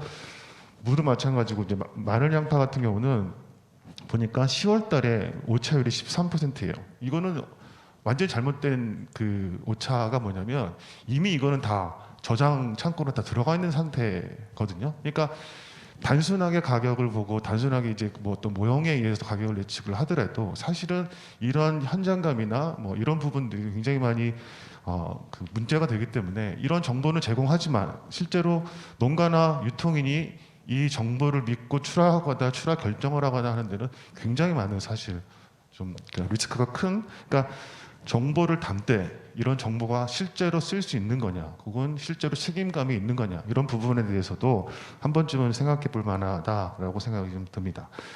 제가 그 농업과청 원예 실장할 때 처음으로 그 드론으로 이제 그 재배면적 조사하고 했었거든요. 근데 이렇게 많이 발전한지는 몰랐는데 아무튼 드론이 가지고 있는 장점은 분명히 있습니다. 저희가 처음에 시작할 때 드론은 재배 면적을 좀 얼마만큼 이제 고랭지 쪽에 중심으로 해서 얼마만큼 지어졌느냐라는 게 목적이었는데 하다 보니까 이 재배 면적보다는 사실은 단위당 수확량 이게 병충해가 얼마만큼 되고 어느 정도 평당 얼마큼 나오느냐로 자꾸만 욕심이 생기는 거예요. 그러니까 아까 이사님 말씀을 하셨지만 사실 드론은 드론이고 사실 드론이 찍는 사진을 어떻게 판독하고 이 사진을 어떻게 이거 데이터화하느냐가 사실은 관건인데 자꾸만 이게 더 좀 무리한 걸로 나가는데 아무튼 그쪽에서 제가 뭐 전문가는 아니지만 이 드론이 사실은 이제 팜넷은 되게 좋은 방안이긴 하지만 조금 더 발전된 그래서 좀 무리지만 그 뭐 병충해까지 좀 잡아내면 좋을 것 같다는 생각이 들었습니다. 이상입니다. 예, 고맙습니다. 짧게 해주셔서 아무튼 데이터의 경우에도 목적을 가지고 목적이 분명해야 된다라고 말씀하셨는데 예, 맞습니다. 그래서 AT에서 제공하는 데이터하고 그다음에 수집하고 데이터 하는 거하고 농정원에서 하고 있는 지금 빅데이터 센터에서 하고 있는 거 하고 그다음에 농림부에서 하고 있는 이런 여러 데이터를 수집하고 분석하는데 서로 목적이 서로 달라요. 그래서 지금 이게 이제 뭐 나중에는 이게 총합 될지 모르지만 현재는 자기 목적에 맞게 충실이 됐으면 좋겠다. 그리고 아까 정보를 AT에서 주고 있는데 그게 실전에 쓸 수 있도록 더 발전시킬 필요가 있다고 뭐 당연히 계속 하실 걸로 생각하고 그렇게 하고 특히 이제 드론을 발표했는데 아주 재밌으신 것 같아요. 그래서 원래 수급을 위해서 드론을 띄우기는 하는데 수급에서 중요한 게 아까 토론자분들도 말하셨지만 면적보다는 작황이 더 중요하다. 그래서 작황에 대해서는 상당히 더 어려워요. 이게 상당히 면적 구하는 것보다. 그 아까도 말은 했지만 뭐 하루 아침에 이게 이파리가 변한 것을 본 게 아니라 매 기간을 엄청 길게 해가지고 가서 하기 때문에 좀 정밀하다라고는 했지만 그게 정말 어려운 기술이고 앞으로 해야 할 기술이지 않는가. 그리고 또 그게 더 각광받는 앞으로의 미래에 있는 그런 기술이 아닌가 이렇게 생각합니다. 예. 그리고 다음에는 신윤광 교수님. 예, 농산대학교 신영광입니다. 오늘 앞에 그 발표도 두 분이 발표를 하셨고 또 동영상이라든지 아니면 자료로도 두 분을 봤기 때문에 이 발표한 내용하고 방금 토론하신 내용들을 참고를 해서 토론하지 않았던 내용 위주로 해서 좀 간단하게 설명을 좀 드리도록 하겠습니다. 오늘 발표는 상당히 잘 들었고요. 특히 대표적인 4차 산업혁명 기술로 불리는 4가지 기술들, 예를 들어서 뭐 드론이라든지 아니면 스마트팜, AI, 빅데이터 이런 게 과연 앞으로 이제 농업하고 어떻게 접목할 수 있을까라는 측면에서 구성이 된 섹션이라고 생각을 합니다. 저는 토론 주제를 이 4가지 기술이 지금 우리 농업이 가지고 있는 문제점, 그 대표적으로 내부적으로는 인력 경영 후계자 문제, 아니면 경영 인력 문제. 두 번째는 이제 기후 변화에 따라서 기상재해로 또 수급이 불안전한 문제. 이 2가지 문제를 이 4차 산업혁명 기술인 이게 4가지 기술이 어떻게 기여를 할 수 있을까라는 측면으로 토론을 잠깐 드리면 오늘 뭐 4가지 발표가 있었습니다만은 이 4가지 발표에 대해서 제가 질문을 하는 건 아니고요. 다만 이제 코멘트 형식으로 해서 간단한 이런 부분들은 조금만 더 좀 바꾸든지 아니면 추가를 하게 되면 좀 더 좋은 연구가 되지 않을까라는 생각에서 말씀을 드리도록 하겠습니다. 먼저 분야별로 보게 되면 첫 번째 발표는 오늘 그 자료로 가름을 했습니다만은 이 스마트팜이라는 것도 사실은 기상이나 기후 변화와 관련해서 생산물의 생산 양을 수급을 조정하는 데 상당히 중요한 역할을 한다고 보여집니다. 그런데 이제 아직까지는 이게 우리가 상당히 초기 단계에 있는 기술들이다 보니까 사실은 이 투자가 상당히 많이 드는데 성과가 나타나는 것은 그렇게 많이 나타나는 건 아니거든요. 그래서 뭐 생산성이나 아니면 성과 분석이 있다 없다를 지금 판단하기에는 좀 무리가 따른 거고, 또 지금 현재로 가지고 있는 스마트팜 기술이라는 게 보면 자료에는 나와 있습니다만은 각종 센서들, 뭐 온도라든지 습도 센서들, 그리고 개폐기, 온실에 뭐 창문을 연다든지 이런 자동 개폐기, 또 간수 시설이라든지 이런 간순한 형태의 이제 4차 스마트팜 기술이기 때문에 이걸 가지고 이제 스마트팜이 앞으로 대세를 이룰 거다 이렇게 얘기하기는 좀 무리가 따른다. 그래서 이러한 기술들이 좀 연관이 되고 좀 자료가 축적이 된 다음에 생산성이 있다 없다를 논할 때가 아닌가라는 생각이 든다는 게 첫 번째 주제에 대한 코멘트고요.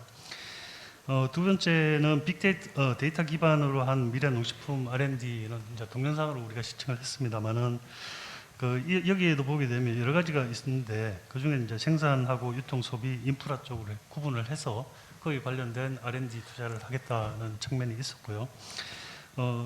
그 외에 한 가지 들어갔던 내용들을 보면 유통 소비 분야에 보면 헬스케어라는 부분들이 좀 있었습니다. 그래서 이 헬스케어라는 게 우리가 농촌의 공동화 문제라든지 아니면 노령화 문제를 해결할 때 가장 중요한 게 사실은 뭐 의료와 관련된 것도 상당히 중요하기 때문에 이런 헬스케어 문제들이 그런 의료 부족화 문제를 좀 해결할 수 있는 방안이 되지 않을까, 그런 측면에서 조금 더 접근을 해보면 어떨까라는 생각이 좀 들었고요. 세 번째는 AT에서 발표한 빅데이터 플랫폼 구축과 관련해서 농넷에 대한 설명이 있었고요.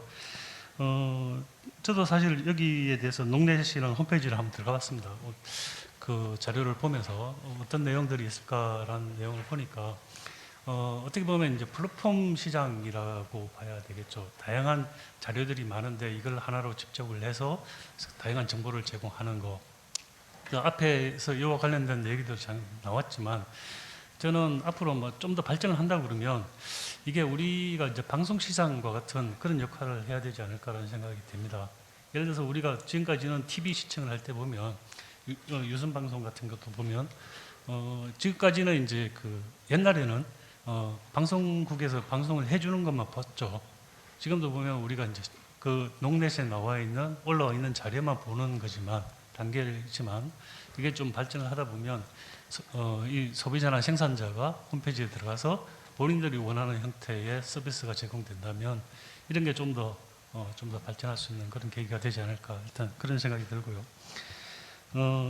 그리고 네 번째 발표의 드론과 관련해서는 이 판매 기술이라는 게 사실은 과거에는 그 해상도 문제가 많이 좀 있었고 그렇지만 지금은 이제 해상도나 이런 게 기술 진보로 해서 기술적으로 상당히 많이 발전했다고 생각이 됩니다. 근데 문제는 아까도 앞에 그 토론이 잠깐 있었지만 이게 재배 면적이나 이런 거는 상당히 나오지만 이 작황이라든지 아니면 이 재배 면적에 따라서 나올 수 있는 수급 문제와 관련된 정확도 문제, 또 판별 문제 이런 세부적인 좀 모형들에 대해서 연구들이 좀 더 된다면 농업 부분에 조금 더 기여를 할 수 있는 내용들이 아닐까라고 이렇게 생각을 하고요. 이 네 가지 대해서 그 여러 가지 각 주제별로 제가 토론을 했지만 그 가장 중요한 거는 이 네 가지가 아마 그 나중에는 각자의 기술이 아니고 복합적인 기술 형태로 발전을 하지 않을까라는 생각이 듭니다. 예를 들어서 드론도 판매 같은 경우에도 뭐 AI가 예를 들어서 그 자료가 축적이 되다 보면 AI와 관련해서 작황이 어떻게 예측을 한다든지 뭐 판매를 어떻게 한다든지 이런 네 가지 기능들이 복합적으로 연계될 수 있는 그런 시장들이 되지 않을까 그렇게 됐으면 좋겠다 생각을 하고 토론 마치도록 하겠습니다. 네, 감사합니다. 네 가지를 다 뭐 자세하게 얘기를 했기 때문에 다음 우리 그 현상철 주장님 부탁하고요. 네 가지에 대해서는 정부를 다 인식을 했을 걸로 알고 있습니다. 그래서 현상철 주장님 간략하게 좀 부탁 좀 드립니다. 알겠습니다. 저 JDC 환경사업처 현상철 처장입니다. 그 오늘 세션은 그 미래농업을 좀 대비하고 우리가 나아갈 방향하고 그런 또 선진적 기술들을 공유하는 뜻깊은 자리라고 생각합니다. 감사합니다. 그 앞서 발표하신 내용들이 이제 공통적으로 주목하고 있는 것이 농업의 그 생산, 유통, 소비 분야에서 그 수집된 데이터들을 그 4차 산업혁명으로 대변되는 혁신적인 기술들을 좀 활용해서 빅데이터로 축적, 가공, 분석해가지고 영농에 필요한 의사결정을 수행하는 스마트 분석 및 기획 영역인 것 같습니다. 특히 이제 제주도 농업의 경우 무, 양배추 등 그 밭작물들이 그 생산과 수요의 그 분리치로 많은 어려움을 겪고 있습니다. 그런데 이제 드론을 활용해서 그 재배 면적하고 작황을 간축하고 그리고 또 발표해 주신 AT에서 추진하는 농산물 그 빅데이터 플랫폼 구축을 통해서 수급량을 예측해서 생산량을 조절할 수 있다면 그 제주도 농가 소득에 큰 도움이 될 거라는 좀 기대도 해봅니다. 또한 저희 JDC에서도 이러한 기술적 진보에 발맞춰서 제주 미래농업센터 설립 사업을 추진하고 있습니다. 앞서 그 발표해 주신 내용들을 미래농업센터에서 구상하고 있는 교육, 연구, 실증시설 그리고 스마트 유통시설과 연계하여 그 추진하면 미래농업의 그 선진 사례를 보여주는 좋은 기회가 될 거라고 확신합니다. 이번 세션은 그 청정 1차 산업 미래 대비를 위한 노력을 가속화하는 본격적인 계기가 될 거라고 기대를 해봅니다. 저희 JDC도 미래농업센터 설립을 통해 청정 1차 산업 발전과 지역경제 활성화에 앞장서도록 하겠습니다. 감사합니다. 네, 감사합니다. 역시 그 제주국제자유도시 개발센터에서 이제 JDC의 앞으로 미래까지도 생각하고 있는 것 같습니다. 그래서 혹시 제가 그 발표자께서 토론자 얘기가 좀 나오고 오해가 있다라고 생각하시는 분만 발표자께서 좀 응답해 주시고 그렇지 않다면 혹시 있습니까? 발표자께서 이 토론자분들이 잘못 이해를 하고 있다. 그래서 더 한번 다시 얘기해야 되겠다라는 얘기 있으면 해주시면 되겠습니다. 질문을 주신 거는 답을 해야 되지 않나요? 그래서요. 예.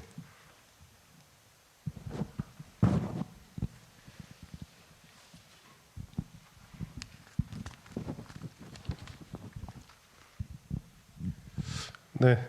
그 질문 크게 한 두 가지로 요약을 하겠습니다. 하나는 이제 드론에 있어서의 경제성 부분이 있는 부분하고 미래적으로 그 작황까지 가능하겠냐. 뒤에 것부터 이야기를 하자면요. 작황 부분을 오늘 본 거 가지고 다음 달에 작황을 예측할 수는 없는 거잖아요. 그러면 각각 매번 차량을 나갔었을 때 얼마나의 경제성을 가질 수가 있겠느냐로 귀결이 되는 것 같아요. 그 작황 관측을 사람이 직접 하도록 몇 번을 가고 해야 나오는 부분인데 어떤 경우에 있어서도 현장을 나가는 부분에 있어서는 드론은 무조건 쌉니다. 쌈에도 불구하고 그거를 작황 관측에 내보낼 만한 예산을 주는 주체가 농민이냐 정부냐에 따라서 그걸 진행을 안 한 거고요. 지속적으로 관측할 수 있는 방법들은 이제 마련이 됐다. 그 이전에는 그거 자체를 못했었다라는 걸로 얘기가 되는 것 같고요. 그리고 이제 그 앞서서의 그 유성화구의 경제성에서도 마찬가지입니다. 자, 올해 있어서 제주도 전수조사를 하는데 8억 원의 예산을 가지고 재배면적 조사를 합니다. 이게 가능한 것 같나요? 저희가 제주도에서 인력을 동원해서 리를 하나를 조사하는데 4개월이 걸리면서 8천만 원을 쓴 경험들을 알고 있습니다. 그러니까 저희도 이제 작년에 다른 지역들은 다 조사가 편했었는데 제주도 조사하면서 제주도는 진짜 그 뭐랄까 그 도보조사의 무덤. 왜냐하면 돌담도 있고 방풍림도 있어가지고 전혀 볼 수가 없는 거죠. 뭐 이런 경험들이 있었고요. 그래서 그런 경제성들은 드론 충분히 확보하고 있다라는 거하고 현재 그러면 프로그램 그 하드웨어에서 외산의 문제하고 더 심각한 게 프로그램에서의 외산의 문제입니다. 지금 그 이미지들 정합해서 지도를 만드는 프로그램이 국산 프로그램이 하나도 없고요. 그때 정보가 해외로 유출될 가능성이 그 보안 안보적인 측면에서 좀 심각하게 있다라는 게 사실이고 중국 드론들에 대해서 뭐 그 정보가 새 나가는 부분들은 이제 역시나 프로그램 상에서의 문제점인데 저희가 드론 운영하는 것들은 완벽한 국산 앱들로 개발을 해냈기 때문에 그런 부분에 대해서는 저희 같은 경우는 유출에 대한 위험은 없다라는 말씀드리고 싶습니다. 감사합니다. 예, 또 다른 부분 없으신가요? 그러면 아무튼 저는 이제 오늘 그 농식품 정책학회의 그 주제가 대주제들이 상당히 현실에 와 닿는다라는 생각이 들어요. 특히 이제 한국판 뉴딜 중에서도 앞에서 섹션은 뭐 그린 뉴딜이었다면 여기는 디지털 뉴딜, 또 우리가 같이 옆에서 하고 있는 것은 합성 생물학 쪽인 그 생물학적인 부분, 특히 농업 부분에서 바이오테크놀로지라는 걸 차지하는 비중이 앞으로도 훨씬 커질 거다. 그래서 지금 우리가 한 뭐 50조 되는 생산액이 합성생물학이라는 것을 더 도입하게 되면 100조, 뭐 150조도 빨리 갈 수 있는데 농업 생산, 유통, 소비로만 가면 60조 가기도 상당히 힘들다라는 이런 거에서 역시 그 그린 뉴딜, 디지털 뉴딜, 합성생물학 쪽 그 4차 산업혁명 기술들을 잘 이용하고 있다라는 것에서 참 잘 짜져 있다라고 생각이 되고요. 뭐 저도 아까 다시 좀 얘기한다면 역시 드론도 이제 나중에 이제 그 오늘 하루아침에 되는 거 아니고 할 수도 있을 것 같고 특히 AT에서 그 농넷이나 이런 것들은 신영관 교수님도 얘기했지만 그걸 이렇게 받아보는 정보가 이제 좀 유연했으면 쓰겠다라고 하는데 저는 이제 조금 하나 더 보태면 이제 농가가 농민이나 소비자가 꼭 그런 데서 받아볼 게 아니라 내 정보도 줘야 된다는 그러니까 제가 어디 가서 슈퍼에 가서 뭘 샀으면 이 정보가 바로 들어가는 게 자기도 모르게 주어지고 받고 해야 이게 계속 목론이 되고 이게 분석이 되고 하는 거지 나는 전혀 안 주고 특히 우리 그 내비게이션 뭐 이런 거 보면 자기가 이미 정보를 주잖아요. 가면서 나는 어디 가고 있다 뭐 시작하는데 그래서 이제 앞으로의 데이터, 빅데이터, 뭐 인공지능 이런 것들은 서로 정보를 꼭 일반적 한쪽으로 원사이드로 주는 게 아니라 이제 데이터 분석이나 이런 거 인공지능 하려면 이제 양 사이드로 서로 주어가면서 이루어져. 만약에 농가가 내 농약을 샀어. 그러면 어떤 사람이 어떤 농약을 산지를 이미 조사해가지고 이제는 힘들다. 그래서 오늘 주제가 역시 그 디지털 농업에서 빅데이터 뭐 이런 것들 특히 드론 뭐 상당히 많은 좋은 주제들을 이렇게 얘기했던 것 같아서요. 오늘 좋은 기회가 됐던 것 같습니다. 예, 감사합니다. 이것을 마치도록 하겠습니다. 예, 감사합니다.